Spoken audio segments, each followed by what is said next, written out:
Eugenia Zuckerman is with us this morning to tell us about something wonderful the composer John Corigliano is up to. Good morning. Morning, Charles. He's having quite a year, that American composer, isn't he?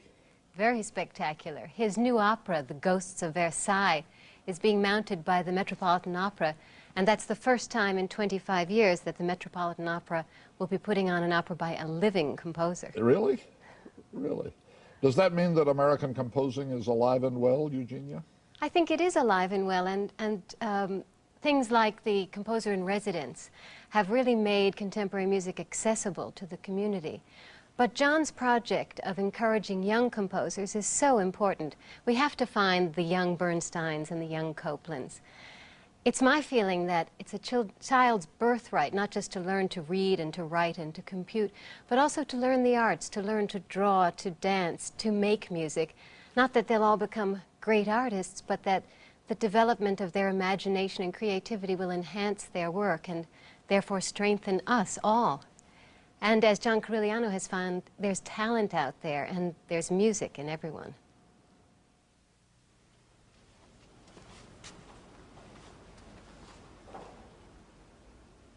Orchestra Hall, the home of the Chicago Symphony, often resounds with great music. But sometimes great music starts with a simple idea.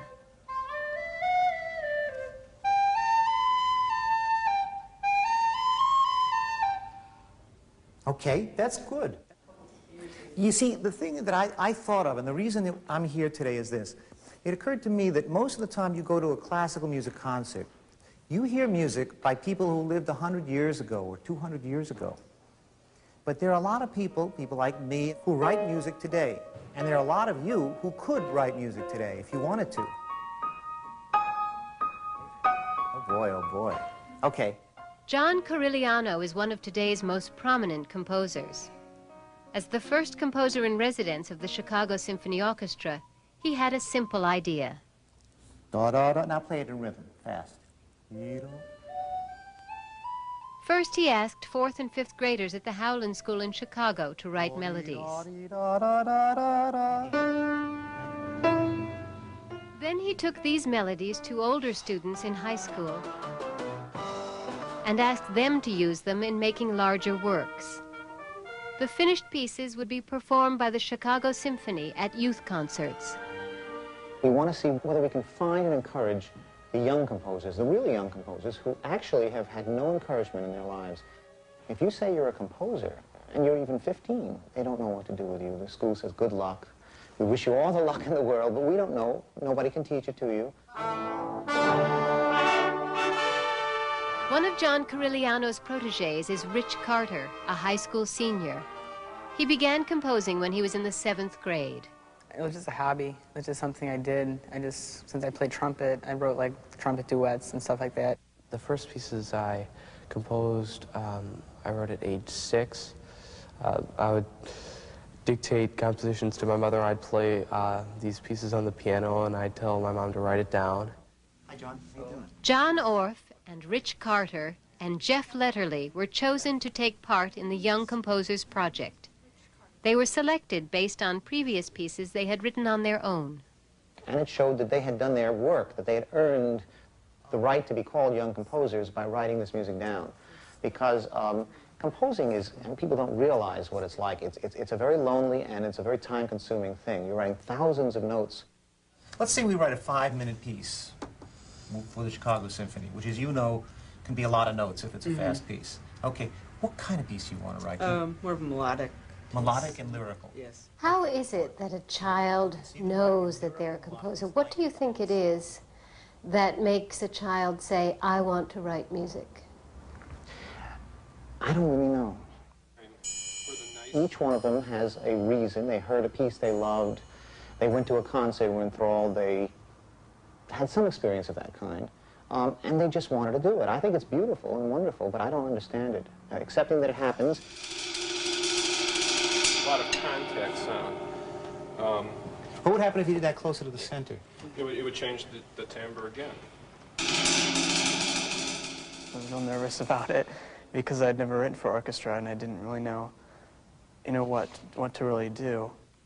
Jeff Letterly is a senior, and the most complicated music he had ever written was a string quintet.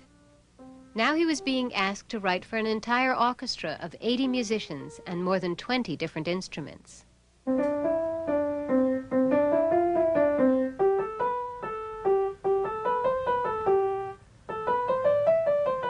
After a summer working on their compositions, Jeff and Rich and John met with John Corigliano to go over their music. But the second time,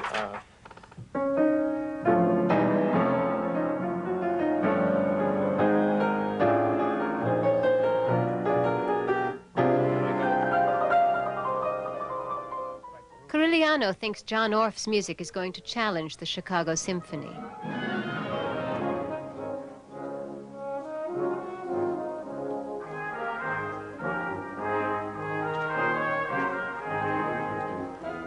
John Orff is now 14. He was 13 years old when he wrote this piece. I mean, he's taken the Chicago Symphony. They're going to sweat buckets, you know. I mean, he's taken them and pulled their virtuoso stops out. And he wants to hear everybody playing wild music. And it's a wild piece. And finally, the months of hard work were coming to an end. yes, half the section play pizzicato. The other half will be playing. So. Oh no, just half of the section playing pizzicato. Yeah, half of the section. Only half the section. Half the section. Pizzicato. No arco. Rehearsals had begun. Okay. Outside. I want Outside. half of the entire section play pizzicato. The other half doesn't play. Right. Yeah. Just the outside people. Just playing pizzicato. Can you imagine then what these three young men will feel at their first rehearsal? Yes, I can. Probably the most exciting time in their lives, because I think the first time I heard an orchestra play music was the most exciting moment of my life. Because, you know, they're just imagining all this stuff inside their heads and playing it on a piano and thinking about it, but they don't know. In fact, nobody knows. 17-year-old Rich Carter savored the moment his music began.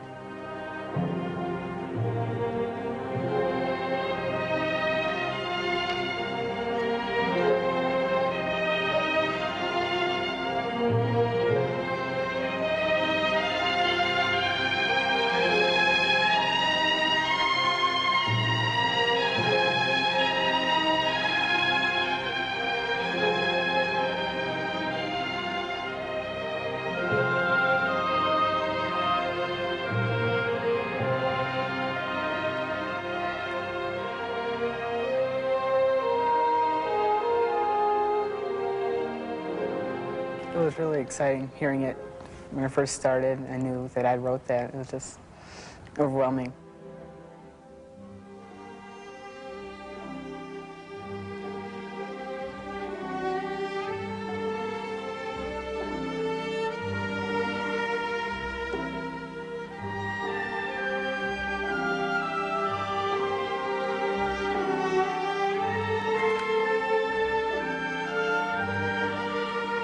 Jeff Letterly felt his music turned out exactly as he planned it. I don't know, I just feel proud of them, you know, that they came through. It's a tough thing to ask. You take a kid 14 years old and 15 and 16, you say, write a piece for the Chicago Symphony. This month, the Chicago Symphony Orchestra premiered 3 new works of music. Adagio for Children by Rich Carter, Green Gold by Jeff Letterly,